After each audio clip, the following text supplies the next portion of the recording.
ఈరోజు అమరావతి రైతుల ఇష్యూ గురించి మాట్లాడుతున్నారు. అఫ్కోర్స్ వాళ్ళకి జరిగింది అన్యాయం కాబట్టి మాట్లాడినా తప్పులేదు. కానీ పాపం పోలవరం నిర్వాసితుల గురించి అయితే ఈరోజు ఎవ్వరూ మాట్లాడతలే. ఫస్ట్లో కొంత మాట్లాడారు, అయితే ఈ యొక్క వరదలు వచ్చినప్పుడల్లా మళ్ళీ గుర్తొస్తారు, తర్వాత మళ్ళీ వాళ్ళు మర్చిపోతున్నారు. అయితే ఇప్పుడు మీరు గెలిపించుకున్నటువంటి అక్కడ ఎమ్మెల్యే ఎవరైతే ఉన్నారో అతని పనితీరు ఏ రకంగా ఉంది?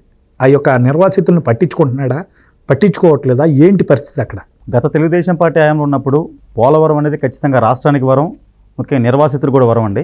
ఈ ఎవరైతే వైఎస్ జగన్మోహన్ రెడ్డి ముఖ్యమంత్రి అయిన తర్వాత ఈ 4 సంవత్సరాల 10 నెలల కాలంలో పోలవరం అనేది రాష్ట్రానికి శాపంగా మారింది, ముఖ్యంగా నిర్వాసితులు కూడా శాపంగానే మారింది. ఎందుకంటే ఆ రోజున పోలవరం నిర్వాసిత మండలాలు 7 మండలాలను కూడా తెలంగాణ భూభాగం నుంచి ఆంధ్రప్రదేశ్లో తీసుకున్న తర్వాత చంద్రబాబు నాయుడు గారు ముఖ్యమంత్రిగా ఉన్నప్పుడు ఏవైతే మనకి పశ్చిమ గోదావరి జిల్లాలో కలిపినటువంటి కుకునూరు, వెలేరుపాడు మండలాలకు మంచి ప్యాకేజ్ అంటే 10,50,000 రూపాయలు ఎకరానికి ఇవ్వడంతో పాటు 6 నెలల పాటు ఆ డబ్బులు ఎవరైతే నిర్వాసితుల అకౌంట్లోకి పడడానికి లేట్ అయిందో ఆ సమయానికి సంబంధించి ఎకరానికి 30,000 రూపాయలు వడ్డీ కల్పించినటువంటి మహానుభావుడు గవర్నర్ చంద్రబాబు నాయుడు గారు. మరి ఆ రోజున 10,50,000 ప్లస్ 30,000 రూపాయలు అంటే 10,80,000 రూపాయలు ఎకరానికి ఇచ్చి అక్కడ ఆ రోజు ల్యాండ్ ఎక్విజిషన్ అయింది, ల్యాండ్ ప్యాకేజ్ ఇచ్చారు, R&Rకి సంబంధించినటువంటి సమగ్ర సర్వే అయిపోయింది. వ్యక్తిగత ప్యాకేజ్ సంబంధించి ఎవరైతే 18 సంవత్సరాలు నిన్న యువకులు ఉంటారో వాళ్ళందరూ కూడా వ్యక్తిగత ప్యాకేజ్ ఆ రోజున 6,86,000 రూపాయలు ఏమో ట్రైబల్స్కి వచ్చేసి, నాన్ ట్రైబల్కి వచ్చి 6,36,000 రూపాయలు అని చెప్పేసి ఆ రోజున కట్టి ఆ లెక్క ప్రకారంగా చంద్రబాబు నాయుడు గారు మొత్తం సర్వే అంతా అయిపోయి నెక్స్ట్ స్టెప్కి వెళ్ళేటప్పటికి మనకి ప్రభుత్వం మారిపోయింది. ప్రభుత్వం మారిపోయిన తర్వాత వచ్చినటువంటి జగన్మోహన్ రెడ్డి, మీకు తెలుసు జగన్మోహన్ రెడ్డి పాదం పెట్టడంతోనే ప్రజావేదిక కోల్చడంతో మొదలుపెట్టాడు. ప్రజావేదిక కోల్చడం మొదలుపెట్టిన దగ్గర నుంచి అమరావతి రైతుల దగ్గర నుంచి పోలవరం నిర్వాసితుల వరకు ప్రతి ఒక్కళ్ళను కూడా అణిచివేయటం, కొట్టడం, పాతేయటం, మోసగించడం తప్ప ఏ ఒక్క పని చేయలేదు. ఈ ప్రభుత్వం వచ్చాక దాదాపు పోలవరం నిర్వాసిత మండలాలకు సంబంధించి 4 సంవత్సరాల 10 నెలల కాలంలో 4 సార్లు గోదావరి వరదలు వచ్చాయండి. 4 సార్లు గోదావరి వరదలు వచ్చినప్పుడు కూడా ఒక్కసారి కూడా కనీసం రాష్ట్ర ముఖ్యమంత్రిగా జగన్మోహన్ రెడ్డి ఏరెల్వీకి రాలేదు. మాకు తెలిసి మా పూర్వకాలం దగ్గర నుంచి మా తాతల తండ్రుల దగ్గర నుంచి కూడా మాకు ఊహ తెలిసిన తర్వాత గోదావరి వరదల్లో ప్రజలు కొట్టుమిట్టాడుతూ ఉంటే ఏరెల్వీకి రానటువంటి ఏకైక ఒక దౌర్భాగ్యమైనటువంటి ఒక తుగ్లక్ ముఖ్యమంత్రి అంటే ఈ రాష్ట్ర ముఖ్యమంత్రి జగన్మోహన్ రెడ్డి. మరి ఎందుకు రాలేదండి? గిరిజన సంక్షేమ శాఖ మంత్రి ఏమైపోయారు, స్థానికంగా ఉన్నటువంటి ఎమ్మెల్యే నాగులపల్లి ధనలక్ష్మి ఏమయ్యారు, స్థానికంగా ఉన్నటువంటి ఎమ్మెల్సీ అనంతోదయ భాస్కర్ ఏమయ్యారు.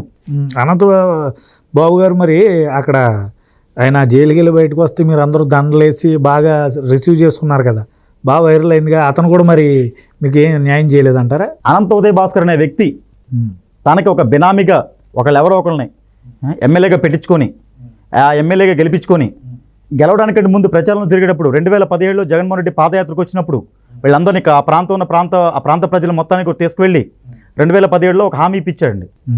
2007-8లో 1,15,000 రూపాయలు ఇచ్చినటువంటి భూములకి 5 లక్షల రూపాయలు ఇవ్వాలని చెప్పిస్తే జగన్మోహన్ రెడ్డి కూడా దానికి హామీ ఇచ్చాడు. నేను ఖచ్చితంగా నేను ఉన్నాను, నేను విన్నాను, నేను కన్నాను అనుకుంటా, మీకు ఖచ్చితంగా 2007-8లో 1,15,000 మా నాన్నగారు రాజశేఖర రెడ్డి గారు ఇచ్చిన భూములకి నేను ఖచ్చితంగా 5 లక్షల రూపాయలు ఇస్తా అన్నాడు. ఏదండి 5 లక్షల రూపాయలు? అలాగే జగన్మోహన్ రెడ్డి ముఖ్యమంత్రి అయ్యాక కూడా ఏమన్నాడంటే 18 సంవత్సరాలు నిన్న యువకులకు సంబంధించి వ్యక్తిగత ప్యాకేజ్ తెలుగుదేశం పార్టీ హయాంలో ఉన్నప్పుడు 6,80,000 రూపాయలు ట్రైబల్కి ఇచ్చారు, 6,36,000 రూపాయలు నాన్ ట్రైబల్కి ఇచ్చారు. నేను వస్తే ఖచ్చితంగా ట్రైబల్, నాన్ ట్రైబల్ అన్న భేదభావం లేకుండా అందరికీ 10 లక్షల రూపాయలు వ్యక్తిగత ప్యాకేజ్ ఇస్తాడు. ఏమైందండి వ్యక్తిగత హామీ? ఏమైందండి? అలాగే ఇతను ముఖ్యమంత్రి గెలిచిన తర్వాత కూడా నేను ఎక్స్ట్రా ఇస్తున్న డబ్బులకు సంబంధించి 550 కోట్ల రూపాయలుగా వాళ్ళ ప్రభుత్వానికి సంబంధించిన అధికారులు లెక్క కట్టారు. దానికి సంబంధించి 2021లో 224 జీవో రిలీజ్ చేశారండి. 224 జీవో మాత్రం రిలీజ్ చేశారు తప్ప దానికి సంబంధించి కనీసం ₹1 550 కోట్లకు సంబంధించి ₹1 కూడా ఈ 4 సంవత్సరాల 11 నెలల కాలం బట్టి ₹1 రిలీజ్ చేయలేదు. ఎందుకు జగన్మోహన్ రెడ్డికి నేను సూటిగా ప్రశ్న వేస్తున్నా, జగన్మోహన్ రెడ్డి నువ్వు ఇస్తున్నటువంటి 5 లక్షల రూపాయల హామీ ఏమైంది? నువ్వు ఇస్తున్నటువంటి 10 లక్షల రూపాయల వ్యక్తిగత హామీ ఏమైంది? అలాగే నేను వస్తే ఎవరైతే పోలవరం నిర్వాసితులు ఉన్నారో పెరిగిన అంచనాల ప్రకారం ఆ అంచనాల ప్రకారం ధరలు కట్టి ఎవరైతే నిర్వాసితులు ఉన్నారో అతని అకౌంట్లోకి డబ్బులు వేస్తే అతను ఎక్కడ పడితే అక్కడ ఇల్లు కట్టుకుని వెసులుబాటు కల్పిస్తాను, ఆ హామీ ఏమైంది? అలాగే నువ్వు ఇచ్చినటువంటి 224 జీవోకి సంబంధించి 550 కోట్లకు సంబంధించి ₹1 రిలీజ్ చేసావా? ఆ హామీ ఏమైంది? 7 నిర్వాసిత మండలాల్లో కనీసం ఒక మండలానికి కానీ, ఒక గ్రామానికి కానీ, ఒక కుటుంబానికి కానీ, లేదా ఒక వ్యక్తికి కానీ నువ్వు అన్నటువంటి కొత్త ప్యాకేజ్ ఎక్కడిని ఇచ్చావా? సూటి ప్రశ్న రాష్ట్ర ముఖ్యమంత్రి జగన్మోహన్ రెడ్డికి. అలాగే కొన్ని మా దగ్గర ఉన్నటువంటి విఆర్పురం మండలాల్లో ఆ మండలాల్లో భూమికి భూమి ఎవరైతే గిరిజనులు ఉన్నారో వాళ్ళకి భూమికి భూమి ఇవ్వాలి. ఆ భూమికి భూమి ఇచ్చే క్రమంలో మీ అధికారులు కానీ వీళ్ళందరూ చూపించినటువంటి భూమి ఎక్కడ? సేద్యానికి సాధ్యం కానటువంటి భూమి చూపించారు. చూపించి ఆ పట్టాలు చేతిలో పెడితే మహాప్రభో మాకొద్దు మహాప్రభో, ఈ రాళ్ళు రప్పలు ఉన్నాయి, ఇవి ఎప్పుడు మేము చదువు చేసుకోవాలి, ఎప్పుడు సేద్యం చేసుకోవాలని చెప్పేసి ఆ పట్టా భూములు ఇచ్చిన మాట వాస్తవం కదా. అలాగే మీరు ఇంకొక మాట, ఇప్పుడు సొసైటీ ఏదైతే మన గిరిజన సొసైటీకి సంబంధించి వాళ్ళ కమ్యూనిటీగా ఒక యూనిటీగా ఫామ్ అయ్యి వాళ్ళు మామిడి తోట కావచ్చు, లేదంటే జీడి మామిడి తోటలు కూడా అన్నీ కూడా అంటే పోడు భూములని వాడు పోడు భూమి మొత్తం కూడా చదువు చేసుకుని ఆ పోడు భూముల్లో జీడి మామిడి తోటలు మొత్తం కూడా ఒక యూనిటీగా ఒక సంఘంగా ఫామ్ అయ్యి చేసుకుంటా ఉంటే నువ్వు ఎక్కడన్నా ఇచ్చిన వాటిలో పోడు భూమికి పట్టాలు ఇచ్చిన భూములకి ఎక్కడన్నా ప్యాకేజ్ ఇచ్చావా? ప్యాకేజ్ ఇచ్చి డబ్బులు ఇచ్చావా? పోనీ ఇంకో మాట ఏంటంటే ఆ పోడు భూముల్లో సాగు చేసుకున్నటువంటి ఆ గిరిజనులకు సంబంధించి జీడి మామిడి తోటలకి ప్రతి సంవత్సరం కూడా ఇంత ఆదాయం వచ్చేది. వాళ్ళని సడన్గా వెళ్ళిపోమన్నాం. పోనీ ఆ పంట కన్నా కూడా నువ్వు ఎక్కడ ₹1 పరిహారం ఇచ్చావా? ఆ ఒక్క పంట కూడా ఎక్కడ కూడా ₹1 పరిహారం ఇవ్వలేదు. సడన్గా నువ్వుగా ఎక్కడికో రాత్రికి మీ నాన్న లేకపోతే ఇంకెవరో మధ్యలోకి వచ్చినట్టుగా పోలవరం కాఫర్ డ్యామ్ 43.5 మీటర్ల పోలవరం కాఫర్ డ్యామ్ కట్టావు. పోలవరం కాఫర్ డ్యామ్ కట్టడం వల్ల కృత్రిమంగా వరదను సృష్టించి పోలవరం దేవీపట్నం మండలం కావచ్చు మిగతా వాళ్ళ మొత్తాన్ని కూడా పొమ్మనకుండా పొగబెట్టి వాళ్ళందరినీ కూడా చెట్టుకొకల్ని పుట్టుకొకలు చేసినటువంటి పాప నీది కదా జగన్మోహన్ రెడ్డి. ఎవరు నిన్ను ముందు కట్టమన్నాడు? పోలవరం ప్రాజెక్ట్ అథారిటీ వాళ్ళు చెప్పారు, హైకోర్టులు చెప్పాయి, సుప్రీంకోర్టులు చెప్పారు, కేంద్ర జలశక్తి సంఘం వాళ్ళు చెప్పారు, ఎస్టీ కమిషన్ వాళ్ళు చెప్పారు. ఎస్టీ కమిషన్కి సంబంధించి అనంతనాయక్ గారు అని చెప్పి బీజేపీ పార్టీకి సంబంధించినటువంటి వ్యక్తి, ఆయన ఎస్టీ కమిషన్ జాతీయ కమిషన్ మెంబర్.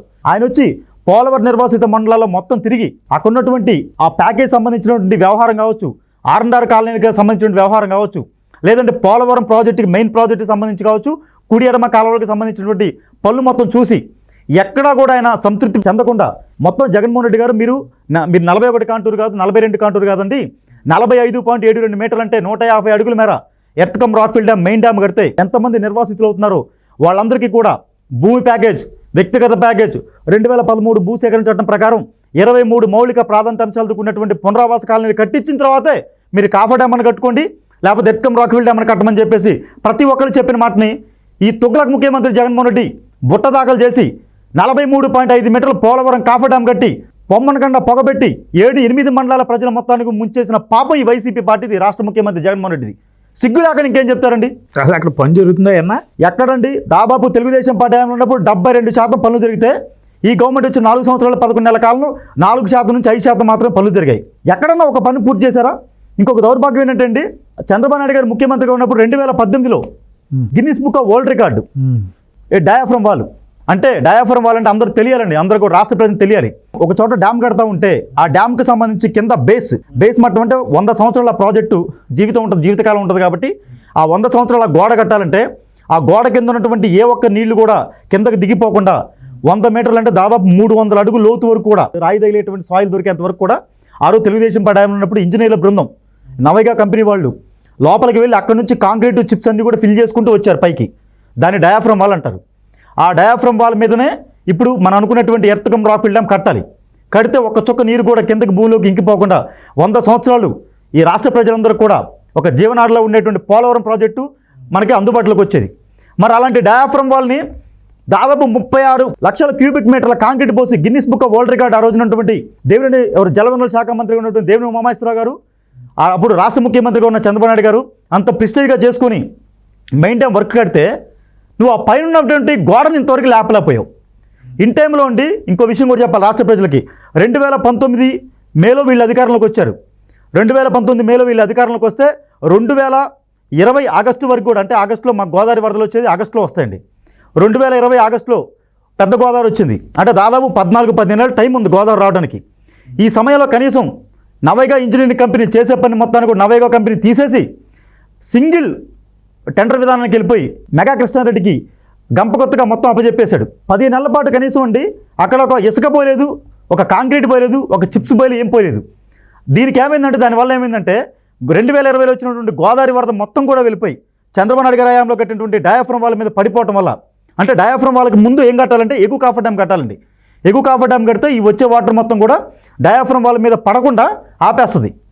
ఇది ఇన్ టైంలో కట్టకుండా ఏం చేశారంటే ఈ 2020లో వచ్చినటువంటి గోదావరి వరద మొత్తం కూడా 15 నెలల పాటు వర్క్ చేయకుండా ఉన్నారు కదా, ఈ వాటర్ మొత్తం కూడా వెళ్ళిపోయి వరద వెళ్ళిపోయి డయాఫ్రమ్ వాళ్ళ మీద పట్టడం వల్ల కుడి సైడు ఎడమ సైడ్ మొత్తం మీదకి వెళ్ళి దాదాపు 600 మీటర్లు డయాఫ్రమ్ వాళ్ళు దెబ్బతింది. ఇది సిగ్గులేని అప్పటి జలవనరుల శాఖ మంత్రి అనిల్ కుమార్ యాదవ్, రాష్ట్ర ముఖ్యమంత్రి జగన్మోహన్ రెడ్డి సిగ్గు ఉండాలి. 2020 ఆగస్టులో జరిగితే ఈ విషయం 2022 ఆగస్టు సెప్టెంబర్ వరకు రాష్ట్ర ప్రజలు ఎవరికి చెప్పకుండా కనీసం డ్యామ్ సైడ్కి ఎవరిని కూడా ప్రతిపక్షాలను కావచ్చు లేకపోతే మామూలు ప్రజలను కూడా వెళ్ళనివ్వకుండా ఎందుకు ఆపారు? 2022లో మాత్రమే డయాఫ్రమ్ వాల్ దెబ్బతిందని చెప్పి సిగ్గు లేకుండా చెప్పుకున్నటువంటి రాష్ట్ర ముఖ్యమంత్రి జగన్మోహన్ రెడ్డి ఈ రాష్ట్ర ప్రజలకి పోలవరం నిర్వాసితులకి ఏం చెప్తాడండి? అదే గతంలో చంద్రబాబు నాయుడు గారు పోలవరం డ్యామ్ చూడమని పంపించాడు బస్సులేసి, అలా వెళ్ళనివ్వట్లేదు ఇప్పుడు, కనీసం దగ్గరికి కూడా వెళ్ళనివ్వట్లేదు. ఎందుకు వెళ్ళనివ్వట్లేదు అంటే ఒకటే విషయం అండి, డయాఫ్రమ్ వాల్ దెబ్బతింది. డయాఫ్రమ్ వాల్ దెబ్బతిన్న తర్వాత ఏమైంది అనుకుంటున్నారు? ఇన్ టైంలో మనకి ఏంటంటే ఇప్పుడు మీకు రాష్ట్ర ప్రజలకు తెలియాల్సిన విషయం అంటే ఎగువ కాఫర్ డ్యామ్ ఉంటుందండి, దిగువ కాఫర్ డ్యామ్ ఉంటుంది. అంటే రెండు గోడలాగా ఈ మధ్యలో వచ్చేసి మెయిన్ డ్యామ్ వస్తుంది మనకి. ఎక్కడైతే డయాఫ్రమ్ వాళ్ళు మనకి చంద్రబాబు నాయుడు గారు నిర్మించారు, తెలుగుదేశం పార్టీ టైంలో నిర్మించారో దానిపైన ఎర్త్కమ్ రాక్ఫిల్ డ్యామ్ రావాలి. ఆ ఎర్త్కమ్ రాక్ఫిల్ డ్యామ్ కట్టాలంటే ఈ ఎగువ కాఫర్ డ్యామ్ దిగువ కాఫర్ డ్యామ్ ద్వారా వాటర్ని అడ్డుకట్ట వేసి ఆ మధ్యలోంచి వర్క్ నడపాలి. ఈ తొగ్గులకు ఈ వెధవ జగన్మోహన్ రెడ్డి వచ్చిన తర్వాత చేయవలసిన పనులు ఇన్ టైంలో చేయకుండా 15 నెలల పాటు గుత్తేదారుడు ఎవరైతే ఉన్నారో నవేగా కంపెనీని పక్కన పెట్టి మెగా కృష్ణారెడ్డికి ఇస్తే మెగా కృష్ణారెడ్డి కనీసం 15 నెలల పాటు కూడా ఏ పని చేయకుండా వీడి బొంద మీదకి రివర్స్ టెండరింగ్ అని చెప్పి విధానంలో వెళ్ళి వీడేదో 700 కోట్లు 800 కోట్లు నేనేదో సేవ్ చేశానని చెప్పేసి గంప కొత్తగా 2750 కోట్ల రూపాయల కాంట్రాక్ట్ని పెంచి అదే మెగా కృష్ణారెడ్డికి ఇచ్చాడు. 800 కోట్ల రూపాయలు నేను సేవ్ చేశానని చెప్పుకొని 2740 కోట్ల రూపాయలు ఏ రకంగా ఎక్కువ కోట్ చేసి ఇచ్చాడండి మెగా కృష్ణారెడ్డికి. ఆ ఆంతర్యం ఏంటో తెలియాలి, రాష్ట్ర ప్రజలకు తెలియాలి ఇప్పుడు. అలాగే నువ్వు ఇన్ టైంలో తొగ్గులక పనులు చేయకుండా 15 నెలల పాటు అదే నవేగా కంపెనీని కనుక నువ్వు కంటిన్యూ చేస్తుంటే ఎగువ కాఫర్ డ్యామ్ ఇన్ టైంలో అయిపోయేది, అలాగే దిగువ కాఫర్ డ్యామ్ ఇన్ టైంలో అయిపోయేది. అయిపోయినప్పుడు ఈ వచ్చిన వరద డయాఫ్రమ్ వాళ్ళ మీద పడేది కాదు. అలాగే ఇంకో విషయం కూడా చెప్పాలి, ఎగువ కాఫర్ డ్యామ్ కట్టిన తర్వాత ఈ వెధవలు ఏం చేశారంటే దిగువ కాఫర్ డ్యామ్ కట్టడానికి టైం తీసుకున్నారు. అప్పుడు ఏమైందంటే ఎగువ కాఫర్ డ్యామ్ దగ్గరకు వచ్చిన వాటర్ పోలవరం స్పిల్వే 48 గేట్ల గుండా కిందకు దిగువనటువంటి ధవళేశ్వరంకి వెళ్ళేటప్పుడు ఆ వాటర్ వెనక్కి తంతాయండి. ఆ వెనక్కి తన్నే క్రమంలో కింద అంటే దిగువ కాఫర్ డ్యామ్ ఉండాలి. దిగువ కాఫర్ డ్యామ్ ఉంటే ఆ తన్నే వాటర్ను కూడా ఇటు లోపల రానివ్వకుండా ప్రాజెక్టు ఇది మెయిన్ డ్యామ్ దగ్గర రానివ్వకుండా చూసుకుంటాయి. ఆ దిగువ కాఫర్ డ్యామ్ కూడా ఇన్ టైంలో కట్టకపోవడం వల్ల ఆ వాటర్ మొత్తం కూడా వెనక్కి తన్ని డయాఫ్రమ్ వాళ్ళ మీదకి దాదాపు 100 అడుగుల వాటర్ వచ్చిందండి. ఈ 100 అడుగుల వాటర్ వల్ల కూడా దాదాపు డయాఫ్రమ్ వాళ్ళు చాలా దెబ్బతింది.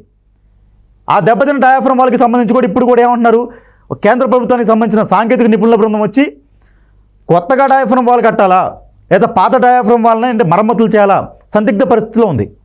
మొత్తానికైతే ఈ విధవలు చేసిన పనికి డయాఫ్రమ్ వాల్ మొత్తం దెబ్బతింది. ఇప్పుడు దానికి ఏం చేస్తారో ఇప్పటివరకు లేదు. దాంట్లో ఇంకో విషయం అంటే వాళ్ళు టెక్నికల్గా చెప్పిన మాట అంటే దెబ్బతిన్న చోట ఎక్కడైతే పెచ్చుకలేసిన దగ్గర అక్కడ శాండ్ ఫిల్లింగ్ జరగాలి. దాంట్లో ఏమంటారంటే దాన్ని టెక్నికల్ టెక్నాలజీలో వైబ్రో కంపాక్షన్ అంటారు.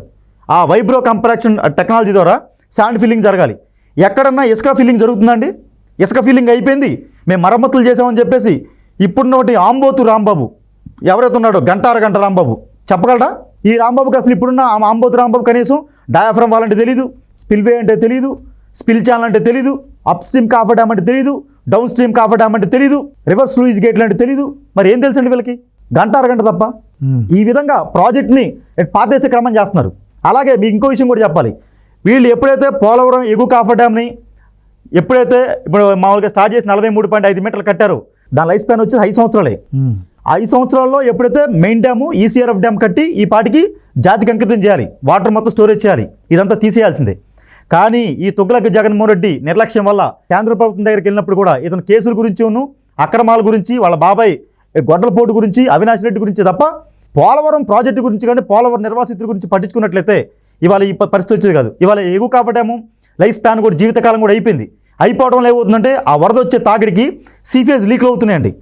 అంటే దానికి చిన్నగా లీకులు వాటర్ వస్తున్నాయి. వాటర్ ఎక్కువ ఉన్నప్పుడు దాదాపు 160 నుంచి 170 క్యూసెక్లు వాటర్ పోతుంది. మామూలు సమయంలో అయితే దాదాపు ఎక్కువ వాటర్ ఉన్నప్పుడైతే దాదాపు 300 క్యూసెక్ల వాటర్ మనకి ఎక్కడ డయాఫ్రమ్ వాళ్ళ మీదకి వెళ్ళిపోతుంది. అలాగే డౌన్ స్ట్రీమ్ కాఫర్ డ్యామ్లో కూడా సీఫేజ్ లీకులు ఉన్నాయి.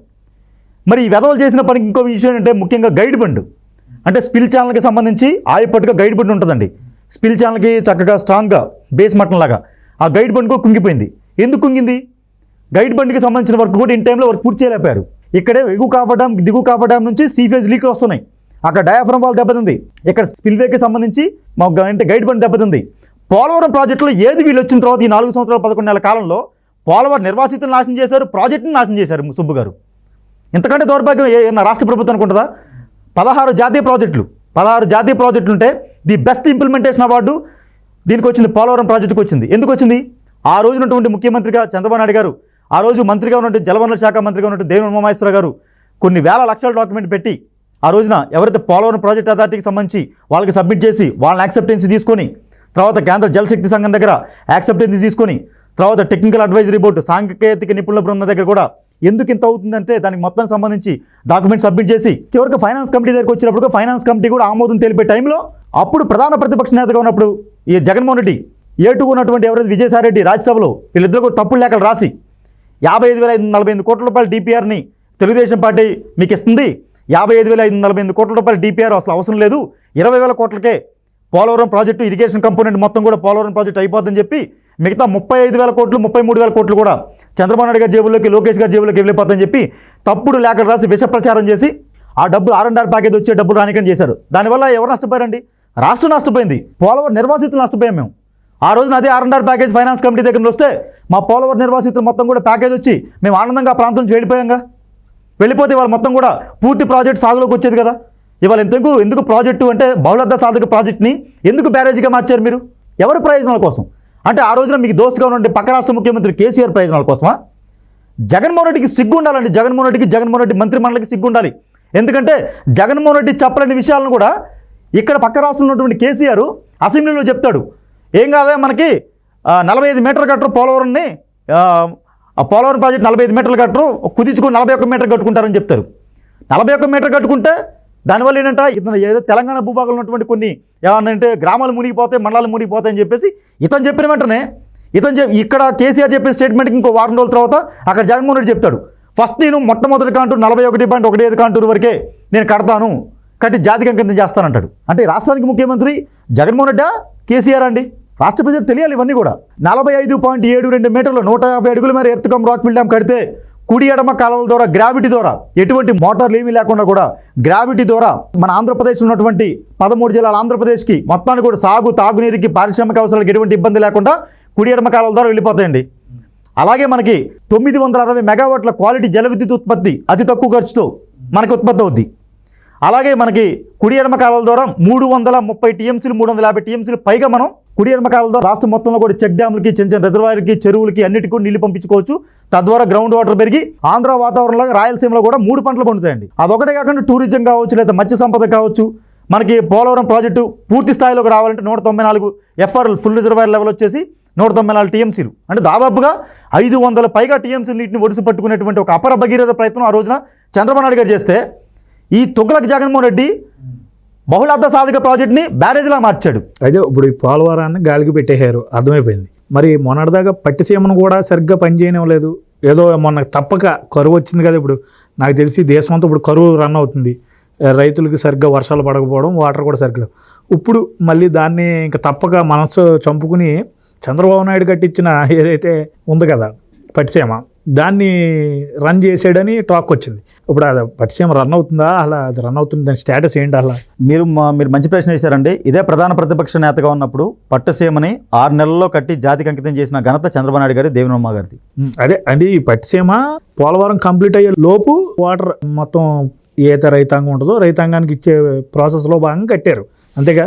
మనకు ఒకటేనండి, ప్రతి సంవత్సరం కూడా 3,000 నుంచి 5,000 టీఎంసీలు వేస్ట్గా బంగాళాఖాతంలో నీళ్లు కలుస్తున్నాయండి. మనకి ఏదైతే ఇక్కడ పైనుంచి మా సైడ్ నుంచి వచ్చేటువంటి గోదావరి కావచ్చు, శబరి కావచ్చు, సీలేరు కావచ్చు, లేకపోతే ఇతరత్ర ఉపనదులు గంగావతి, ఇంద్రావతి ఇవన్నీ కూడా ఇట్టే వచ్చి ఆ వాటర్ మొత్తం కూడా మనం సకాలంలో వాటర్ యూజ్ చేసుకోలేకపోతున్నాం. దానికోసం చంద్రబాబు నాయుడు గారు తెలివిగా ఏం చేశారంటే పోలవరం ప్రాజెక్ట్ అంటే 32,000 33,000 కోట్ల రూపాయల పునరావాసం ఉంది కాబట్టి ఈ పునరావాసం మనం ఒక్కళ్ళు ఇచ్చేది కాదు, కేంద్ర ప్రభుత్వం ఇచ్చేది కాబట్టి పోలవరం ప్రాజెక్టు కట్టేంతవరకు మనకి పట్టిసీమను కట్టుకుని ఒక 80 నుంచి 100 టీఎంసీల నీటిని ప్రకాశం బ్యారేజ్కి మళ్ళించుకుంటే గోదావరి, కృష్ణాను, గుంటూరు జిల్లాల వాళ్ళందరికీ కూడా చక్కగా వాళ్ళకి ఏంటంటే ఏ పంటలు పండించుకోవడానికి వాటర్ బాగుంటుంది. అలాగే మనకి ఈ ప్రకాశం బ్యారేజ్కి శ్రీశైలం వచ్చే వాటర్ని ఏవైతే ఉన్నాయో ఆ వాటర్ మొత్తాన్ని కూడా శ్రీశైలం నుంచి ఇటు వదలకుండా ఈ వాటర్ని మనం తోడుకుంటున్నాం కాబట్టి ఆ శ్రీశైలం వచ్చే వాటర్ మొత్తాన్ని కూడా కడపకి, కర్నూలుకి, అనంతపురానికి ఇస్తే వాళ్ళు కూడా బాగుంటారన్న మంచి ఉద్దేశంతో, సదుద్దేశంతో చేశారండి. అలా చేయడం వల్ల కూడా ఇవాళ ప్రతి ఒక్కళ్ళండి కృష్ణా, గుంటూరు జిల్లాల ప్రజలకు నేను అడుగుతున్నా, వైఎస్ఆర్సీపీ వాళ్ళు కావచ్చు, మిగతా వాళ్ళందరూ కూడా మీరు గుండె మీద చేసుకొని చెప్పండి, గోదావరి జలాలు వచ్చిన తర్వాత పంట ఈల్డింగ్ పెరిగిందా తగ్గిందా? ఒకప్పుడు ఎకరానికి 50 బస్తాలు వచ్చినటువంటి వరి పొలం ఇవాళ 70-80 బస్తాలు రావట్లేదా? రైతాంగం మొత్తం కూడా పార్టీలకు అతీతంగా కూడా గుండె మీద చేసుకొని చెప్పాలి, మీకు ఈల్డింగ్ పెరిగిందా లేదా గుంటూరు, కృష్ణా జిల్లా వాళ్ళకి? ఎందుకంటే గోదావరి నీళ్లు ఇప్పుడు నీటి తీరు బట్టి కూడా ఉంటుందండి పంట పండటం కూడా. ఒక్కొక్క పంటకి ఒక్కొక్క నీళ్లు సూటబుల్ అవుతాయి ఖచ్చితంగా. అంటే మనం గోదావరి జలాలని ఇబ్రహీంపట్నం ఫెరీగాడి దగ్గర కృష్ణా గోదావరి సంఘం పెట్టుకొని చంద్రబాబు నాయుడు గారు ఆ రోజున గోదావరి ఎవరైతే ఉన్నారో కృష్ణా వాళ్ళకి, గుంటూరు వాళ్ళకి నీళ్ళు ఇవ్వడం వల్ల ఖచ్చితంగా వాళ్ళ పంటల్లో మార్పు వచ్చింది, వాళ్ళ భూమిలో కానీ వాళ్ళు పండించే పంటలో కూడా మార్పు వచ్చింది. దాన్ని కూడా ఈ తుగ్లక్ ముఖ్యమంత్రి ఆ రోజున ప్రధాన ప్రతిపక్ష నేతగా ఉండి ఎక్కడ స్కామ్ జరిగింది, ఎక్కడ అసలు కట్టిందే దాదాపు ఒక 900 నుంచి 1000 కోట్లు కడితే దాంట్లో 3000 కోట్లు 2000 కోట్లు స్కామ్ జరిగిందని చెప్పి ఇంకా దౌర్భాగ్యుడు ఆ రోజు కూడా పిచ్చి పిచ్చి మాటలు చెప్పాడు. ఈ రోజున అదే సిగ్గు లేకుండా ఈ రోజున అదే పట్టసీమ నుంచి నీళ్ళు ఎత్తిపోసుకొని అదే ప్రకాశం బ్యారేజ్లోకి నీళ్ళు ఎత్తిపోసుకున్నాడు. మరి ఇది కూడా చంద్రబాబు నాయుడు గారు కట్టిందే కదా, దీన్ని కూడా తీసేయచ్చు కదా. మొన్నటిదాకా అదే పనిలో ఉన్నాడు, కాకపోతే ఇక ప్రజలు ఆగ్రహిస్తారనేమో బి ఇంకా రైతు అక్కడండి ఇక్కడ ఒకటేనండి రాష్ట్ర ప్రజలందరికీ కూడా అంటే 13 జిల్లాలు ఆంధ్రప్రదేశ్, ఇప్పుడు 26 జిల్లాలు ఆంధ్రప్రదేశ్లో ఉన్నటువంటి ప్రతి ఒక్క ప్రాంతం వారికి, రాయలసీమ వారికి కావచ్చు, ఉత్తరాంధ్ర వారికి కావచ్చు, కోస్తాంధ్ర ప్రతి ఒక్కరు తెలుసుకోవాల్సిన విషయం ఒకటి ఉందండి. చంద్రబాబు నాయుడు గారు పోలవరం ప్రాజెక్టు కోసమే 7 మండలాలని తెలంగాణ భూభాగం నుంచి ఆంధ్ర భూభాగంలో కలపలేదు. చంద్రబాబు నాయుడు గారి మేధస్సు, ఆయన ఉన్నటువంటి అపర అనుభవం, ముందు చూపు ఒక 50 సంవత్సరాలు 100 సంవత్సరాల తర్వాత ఏ రకమైన పరిస్థితులు ఆంధ్రప్రదేశ్ ఏ రకమైన గడ్డు కాలాన్ని, గడ్డు పరిస్థితుల్ని అంటే నీళ్ళ రూపంలో ఎదుర్కోబోతుందో ఆలోచించుకొని ఆయన ముఖ్యమంత్రిగా ప్రమాణ స్వీకారం చేయకుండా అప్పటికి ప్రధానమంత్రి నరేంద్ర మోడీ గారు ప్రమాణ స్వీకారం చేస్తే వెంకయ్యనాయుడు గారిని, రాజ్నాథ్ సింగ్ లాంటి వాళ్ళని పెద్దలను తీసుకుని వెళ్ళి ఖచ్చితంగా నాకు 7 మండలాలు ఆంధ్రప్రదేశ్లో కలపాలని ఒక చట్టం చేయాలని చెప్పేసి ఎందుకు తీసుకొచ్చారంటే ఈ 4 మండలాల్లో చింతూరు మండలం ఒకటి ఉంది. కోనవరం, విఆర్పురం, ఎటపాక, చింతూరు మండలాలు ఉన్నాయి. ఈ చింతూరు మండలంలో మనకి మోతుగూడెం అనే ఒక గ్రామం ఉంది. మోతుగూడెం దగ్గర అంటే పొల్లూరు అనే ఒక గ్రామం ఉంది. ఆ పొల్లూరు దగ్గర జల విద్యుత్ కేంద్రం ఉంది. 365 రోజులు అతి తక్కువ ఖర్చుతో క్వాలిటీ నాణ్యమైనటువంటి జల విద్యుత్ ఉత్పత్తి అయితే అక్కడి నుంచే. అంటే వీటిని ఏమంటారంటే అక్కడ ఉన్న ప్రదేశాన్ని ఏమంటారంటే మాంచుకండి అంటారండి. మాంచుకండి ఎందుకంటారంటే ఒరిస్సాలోని బలిమెల రిజర్వాయర్ నుంచి వచ్చినటువంటి వాటర్ అక్కడ కూడా పవర్ జనరేట్ అయ్యి ఆ బలిమెల రిజర్వాయర్ నుంచి వచ్చిన వాటర్ మనకి చిత్రకొండ అని ఒక ఉంటుందండి. ఆ చిత్రకొండ ప్రాజెక్టుకి వస్తాయి. చిత్రకొండలో కూడా పవర్ జనరేషన్ అవుద్ది. చిత్రకొండ పవర్ జనరేషన్ తర్వాత వచ్చేది మనకి ఆంధ్రప్రదేశ్లో నుండి సీలేరుకి వస్తుందండి. సీలేరులో కూడా సాగునీటి అవసరాలకు వాడుకుంటారు. అక్కడ పవర్ జనరేషన్ అవుద్ది. దాని తర్వాత కిందకు వస్తే సీలేరు కింద ఏముంటుందంటే మన డొంకరాయి ఉంటుందండి. ఆ డొంకరాయి దగ్గర కూడా అక్కడ పవర్ జనరేషన్ అవుద్ది. ఆ డొంకరాయి కింద ఉన్నటువంటి గ్రామం అంటే పొల్లూరు, మోతుగూడెం దగ్గర అక్కడ పవర్ జనరేషన్ అవుద్ది. అంటే మాంచుగండి ఎందుకంటారంటే దశల వారీగా జల విద్యుత్ ఉత్పత్తి అవుతూ ఉంటుంది. దాన్ని మాంచుగండి అని పిలుస్తారు. అలా జల విద్యుత్ ఉత్పత్తి అయ్యేది ఆ 4 మండలాల్లో ఎవరైతే చంద్రబాబు నాయుడు గారు తెలంగాణ నుంచి ఆంధ్రాకి కలిపారో ఆ 4 మండలాల్లో ఈ మోతుగూడెం అనేది ఒక మండలంలోని గ్రామం. మరి తీసుకోబట్టే వల్ల మనం త్రాగునీరుకి, సాగునీరుకి, జల విద్యుత్కి ఎటువంటి ఇబ్బంది లేకుండా కూడా చంద్రబాబు నాయుడు గారు ముందస్తుగా ఆంధ్రప్రదేశ్ ఎటువంటి ఇబ్బందులు పడకూడదని చెప్పి ఆ 4 మండలాలు తీసుకున్నారు. అదే ఆ 4 మండలాలు కనుక తెలంగాణ భూభాగంలో ఉంటే మొన్నటి వరకు రాష్ట్ర ముఖ్యమంత్రి చేసిన కేసీఆర్ లాంటి వాళ్ళు ఒక కాళేశ్వరం లాంటి పెద్ద ప్రాజెక్టును లేకపోతే ఒక సీతారామ ప్రాజెక్టు లాంటి పెద్ద ప్రాజెక్టును ఎత్తిపోతల పథకాన్ని తీసుకువెళ్ళి శబరి సీలేరు నది ఎక్కడైతే కలుస్తుందో అక్కడ కానీ లేకపోతే శబరి సీలేరు గోదావరి నది కలిసి చోట కానీ త్రివేణి సంగమం దగ్గర కానీ ఒక పెద్ద భారీ ఎత్తిపోతల పథకం కట్టుకుంటే మన ఆంధ్ర పరిస్థితి ఏంటి వల్ల కింద ఉన్నటువంటి ధవళేశ్వరం మొత్తం ఎడారిగా మారిపోయేది. పైన నీళ్లు రాకనుంటే కింద మనం 10 పట్టుసీమలు కట్టుకున్నా 20 పోలవరం కట్టుకున్నా ఏం ఉపయోగం ఉంది మనకి? ఇవాళ కేఆర్ఎంబి చూసారా, కృష్ణా గోదావరికి సంబంధించి అంటే మనకి నాగార్జున సాగర్ నుంచి వచ్చే వాటర్కి ఎన్ని కొట్టుకుంటున్నాం, 2 రాష్ట్రాలు ఇప్పటికి కూడా కొట్టుకుంటున్నాం. మరి అదే రోజున చంద్రబాబు నాయుడు గారు ముందు చూపుతో ఈ 4 పోలవరం మండలాలని తెలంగాణ నుంచి ఆంధ్ర కలపకపోతే, పైనుంచి ఒక్క చుక్క నీళ్ళు రాకపోతే కింద గోదావరి ప్రాంతం మొత్తం, డెల్టా ప్రాంతం మొత్తం ఎడారిగా మారిపోయే పరిస్థితి ఉండేది. ఇవాళ ఎక్కడండి? అంటే చంద్రబాబు నాయుడు గారు ఆ మండలాన్ని కలుపుకొని తీసుకోవడం వల్ల ఆంధ్రప్రదేశ్ రాష్ట్రానికి అందరికీ కూడా అన్ని ప్రాంతాల వారికి మంచి జరిగిందా లేదండి? రేపు పొద్దున ఇంకొక విషయం కూడా చెప్పాలి రాష్ట్ర ప్రజలకి. అమరావతి అంటే 26 గ్రామాల ప్రజల సమస్య కాదు. పోలవరం అంటే 8 మండలాల సమస్య కాదు. ఒక పోలవరం ప్రాజెక్టు కడితే ఆంధ్ర నీళ్ళు వాడుకుంటుంది, ఎక్సెస్ వాటర్ బ్యాక్ వాటర్ని తెలంగాణ వాడుకుంటుంది, ఆ పక్కన ఛత్తీస్గఢ్ వాడుకుంటుంది, ఆ పక్కన ఒరిస్సా వాడుకుంటుంది. ఎందుకంటే 4 రాష్ట్రాల సరిహద్దులో ఉంది కాబట్టి. మనం తెలుగుదేశం పార్టీ ఉన్నప్పుడు చంద్రబాబు నాయుడు గారు పెన్నా గోదావరి అని చెప్పేసి అనుసంధానం పెట్టారు. అదే పెన్నా గోదావరి అనుసంధానం పెట్టుకుంటే పెన్నా నదులకు గోదావరి నీళ్ళు తోడుకుంటే అక్కడి నుంచి ఆ పక్కన ఉన్నటువంటి కావేరి కావచ్చు, తుంగభద్రకు తోడుకుంటే అంటే దాదాపుగా తెలంగాణ, ఆంధ్ర, ఛత్తీస్గఢ్, ఒరిస్సా, కర్ణాటక, తమిళనాడు దాదాపు 6 రాష్ట్రాలు ఈ పోలవరం ప్రాజెక్టు బ్యాక్ వాటర్ని కానీ ఈ పోలవరం ప్రాజెక్టు వల్ల వచ్చేటువంటి వాటర్ని వాడుకుంటుంటే మరి ఇది జాతీయ ప్రాజెక్టా కాదండి? మరి 5 కోట్ల మంది ఆంధ్రుల కోసం మా 8 మండలాల్లో ఉన్నటువంటి ప్రతి ఒక్కరు సర్వస్వం త్యాగం చేసి వెళ్ళిపోతున్నాం. 200-300 సంవత్సరాలుగా మేము మా తాత ముత్తాతల ద్వారా సంక్రమించిన ఆస్తుల్ని, మాకు అక్కడ పొలాల్ని, ఆ ప్రాంతంతో ఉన్నటువంటి మాకు బంధాన్ని, అనుబంధాన్ని మొత్తాన్ని కూడా తృణప్రాయంగా వదిలేసి మేము వెళ్ళిపోతున్నాం. మా కుటుంబానికి ₹1 ఇచ్చినా కూడా తక్కువేండి. ఇవాళ బయటికి వెళ్ళి కనీసం మేము ఉండాలంటే జాగ కొనుక్కోవాలంటే 3 సెంట్లు కొనాలంటే కొనలేని పరిస్థితి. మేము అందరం కూడా పేద మధ్యతరగతి వాళ్ళం. మాకున్న 10 ఎకరాలు అక్కడ పోతుంది. మేము బయటికి వెళ్ళి కనీసం 1 ఎకరం కొనుక్కోలేని పరిస్థితి. మరి ఇంత త్యాగం చేస్తున్న అమరావతి వాళ్ళకి సంబంధించి అమరావతి భూములు అక్కడే ఉంటాయండి. అమరావతి వాళ్ళకి జరిగింది అన్యాయమే, ఒప్పుకుంటాం. కానీ వాళ్ళ భూములు అక్కడే ఉంటాయి. ఇవాళ కాదు రేపు పొద్దున మళ్ళీ తెలుగుదేశం పార్టీ అధికారంలోకి వస్తే చంద్రబాబు నాయుడు గారు, జనసేన పార్టీ కూటమితోని పవన్ కళ్యాణ్ గారు అందరూ వచ్చిన తర్వాత మళ్ళీ అమరావతి అక్కడ రైతులు మొత్తానికి న్యాయం జరిగింది. కానీ పోలవరం నిర్వాసితులకు ఎప్పుడు న్యాయం జరిగింది? ఈ తుగ్గకు ముఖ్యమంత్రి జగన్మోహన్ రెడ్డి ఎప్పుడు న్యాయం చేసే పరిస్థితి లేదు. ఇతను ఎంత దౌర్భాగ్యుడంటే 4 సార్లు గోదావరి వరదలు వస్తే ఏరియల్ వీక్ రాకుండా, గోదావరి ఉన్నప్పుడు రాకుండా, గోదావరి తీసిన తర్వాత కూడా రాకుండా, మీకు ఆ తర్వాత వచ్చి ఇంటికి మీకు 1000 రూపాయలు 2000 రూపాయలు వచ్చాయా, లేకపోతే కేజీ బంగాళదుంపలు వచ్చాయా, అరకేజీ ఉల్లిపాయలు వచ్చాయా, 2 కొవ్వొత్తులు వచ్చాయని చెప్పి చెప్పుకున్న ఒక దౌర్భాగ్య దిక్కుమాల ముఖ్యమంత్రి మనం మా ప్రాంతానికి వచ్చారు. మా ప్రాంతానికి ఇతను రావడానికంటే ముందు ప్రధాన ప్రతిపక్ష నేతగా ఉన్నటువంటి చంద్రబాబు నాయుడు గారు ఎంత బాధ్యత ఉండాలండి? ఒక ప్రధాన ప్రతిపక్ష నాయకుడికి చంద్రబాబు నాయుడు గారు అంత బురదలో కూడా గోదావరి తీసింది ఇంకా ఆరలేదు, అలాగే ఉన్నాయి, ఇంకా కూడా చాలా ఇబ్బందులు ఉన్నాం.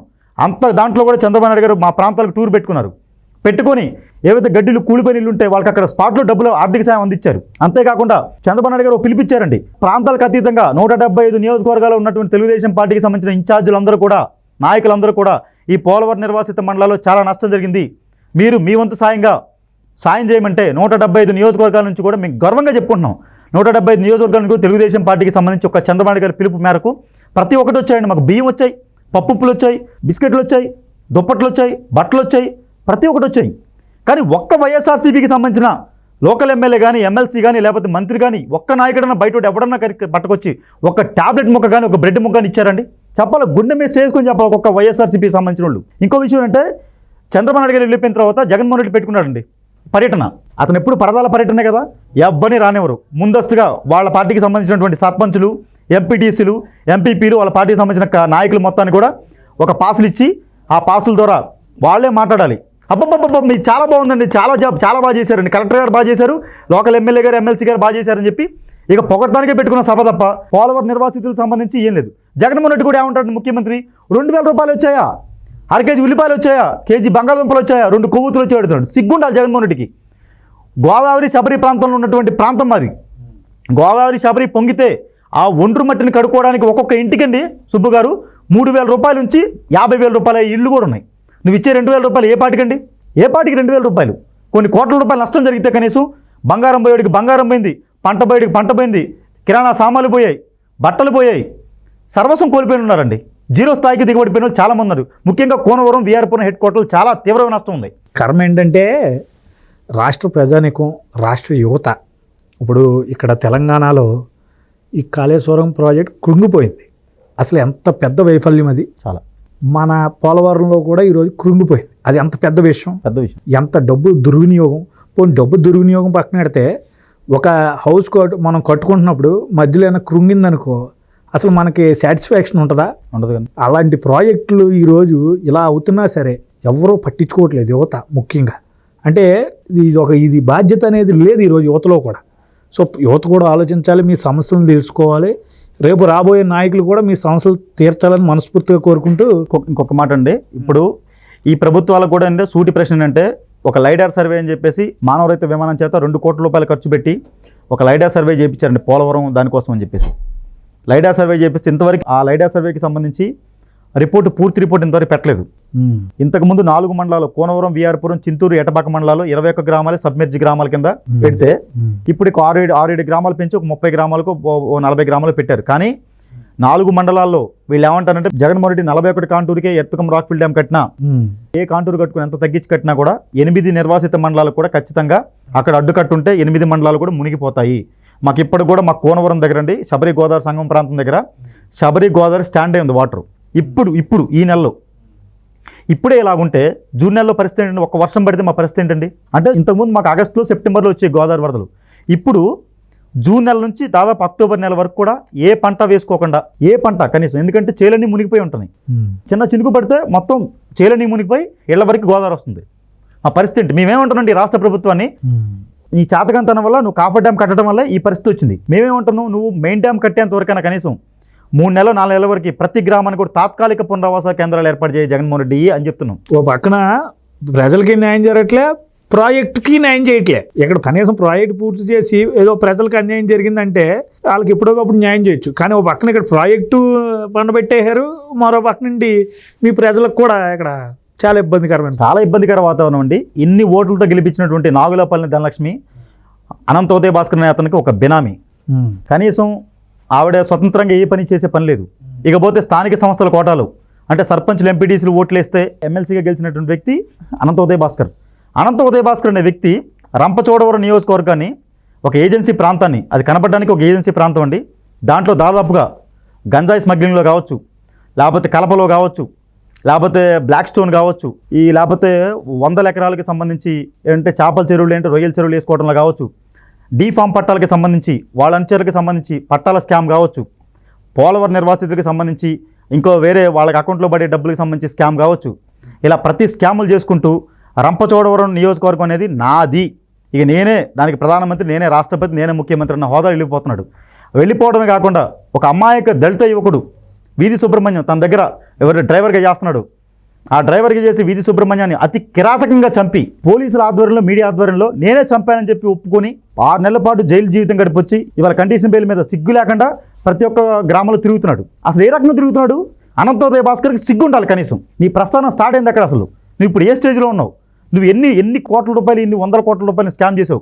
గంజాయి వ్యాపారం నీకుండానే పోతుందని చెప్పేసి ఒక బోగట్ట. ప్రతి విషయంలో అంటే రంపచోడవరం కావచ్చు, ఆ మన్యంలో జరిగే ప్రతి దాంతోని ఈ అనంతోదయ భాస్కర్ లింక్ ఉంది. ఏం చేశాడండి అనంతోదయ భాస్కర్? ఒక హాస్పిటల్, ఏరియా హాస్పిటల్ కనీసం ఒక డాక్టర్లు ఉన్నారా? ఒక డయాలసిస్ కేంద్రం సరిగ్గా పనిచేస్తుందా? ఒక ఫెడరల్ అంబులెన్స్ కరెక్ట్గా పనిచేస్తుందా? ఒక తల్లి బిడ్డ ఎక్స్ప్రెస్ కరెక్ట్గా పనిచేస్తుందా? ఒక సీసీ రోడ్ కానీ, బీటీ రోడ్ కానీ కనీసం నీ కాలంలో ఒకటని వేసావా? ఒకటే మరమ్మతు చేసావా? లోదడ్డులో కల్తీ సంఘటనలో 5గురు చనిపోతే నిన్న మొన్నటి వరకు కూడా చెక్కులు ఇవ్వలేని పరిస్థితి, దౌర్భాగ్య పరిస్థితి. నువ్వు ఏం చెప్తావా నీ తప్పులు కప్పిపుచ్చుకోవడానికి? ఏ రకంగా ఇంకా ఎమ్మెల్సీని నమ్మే పరిస్థితి లేదు అనంతోదయ భాస్కర్ని. ఎమ్మెల్సీ యొక్క బినామీ, డమ్మీ ఆవిడ సొంతంగా ఏ పని చేసే పరిస్థితి లేదు.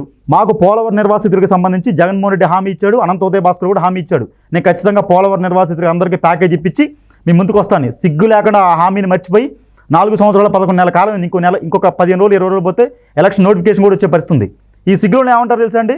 ఎలక్షన్ నోటిఫికేషన్ వచ్చిందా బాబు? ఎలక్షన్ నోటిఫికేషన్ రాకపోతే మేము మీ మెళ్ళం అంతా బంగారాలు వేసేవాళ్ళం, చక్కగా మీకు డబ్బులు ఇచ్చేవాళ్ళని చెప్పుకుని సిగ్గు లేకుండా ఓట్లు అడుగుతారు మళ్ళీ. అందుకే చెప్తున్నామంటే రాష్ట్ర ప్రజలందుకు తెలియాలి, పోలవరం నిర్వాసితులకి, అమరావతి వాళ్ళకైతే ఎట్లా అన్యాయం జరిగిందో పోలవరం నిర్వాసితులకు అంతకంటే అన్యాయం జరిగింది. పోలవరం నిర్వాసితులకి తక్షణ ప్యాకేజ్ ఇవ్వాలి, అక్కడ రైతాంగాన్ని ఆదుకోవాలి. మండలాల మొత్తాన్ని కూడా ఒక యూనిట్గా పరిగణించి 41, 42 కాంటులు కాదని మండలాల మొత్తాన్ని కూడా ఒక యూనిట్గా పరిగణించి ఎవరైతే గిరిజనేతర భేదభావం లేకుండా అందరినీ కూడా ఎక్కడైతే ఇస్తున్నారో అక్కడ 23 మౌలిక ప్రాధాన్యత అంశాలతో కూడినటువంటి పునరావాస కాలనీలో శ్మశానం, గుడి, బడి, కమ్యూనిటీ హాలు ప్రతి ఒక్క సౌకర్యం కల్పించి మాకందరికీ కూడా వ్యక్తిగత ప్యాకేజ్ అంటే మీరు ఎప్పుడు ఇస్తారు? కట్ ఆఫ్ డేట్ ఏ టైంకి నిర్ణయిస్తారు? ఈ రోజు నిర్ణయిస్తారా, రేపు నిర్ణయిస్తారా? ఈ లోపల ఎవరైతే 18 సంవత్సరాలు నిన్న యువకులు ఉన్నారో వాళ్ళందరికీ కూడా వ్యక్తిగత ప్యాకేజ్ మీరు ఇస్తానంటే 10 లక్షల రూపాయల ప్యాకేజ్ ఇవ్వాలి. భూమి గిరిజన సోదరులకు ఇవ్వాలి. పౌడు భూములకు పట్టాలు ఇచ్చిన వాటికి డబ్బులు ఇవ్వాలి. గిరిజన సమాఖ్య ఆధ్వర్యంలో ఉన్నటువంటి జీడి మామిడి తోటలు సాగు చేసుకునే వాళ్ళు కూడా కాంపన్సేషన్ ఇవ్వాలి. ప్రతి ఒక్క గిరిజనేతలకు కూడా ల్యాండ్ ప్యాకేజ్, భూమి ప్యాకేజ్ ప్రతి ఒక్కరికి ఇచ్చి పెరిగిన అంచనాల ప్రకారం ఇల్లు కట్టుకునే సౌలభ్యం కల్పించి మమ్మల్ని అక్కడి నుంచి అందరినీ కూడా పంపించేసిన తర్వాత మాత్రమే ఎర్తకం రాక్విల్ డ్యామ్ కట్టాలని చెప్పి ఈ సందర్భంగా ఈ రాష్ట్ర ముఖ్యమంత్రి, తొగల ముఖ్యమంత్రి జగన్మోహన్ రెడ్డిని నేను కోరుకుంటున్నానండి.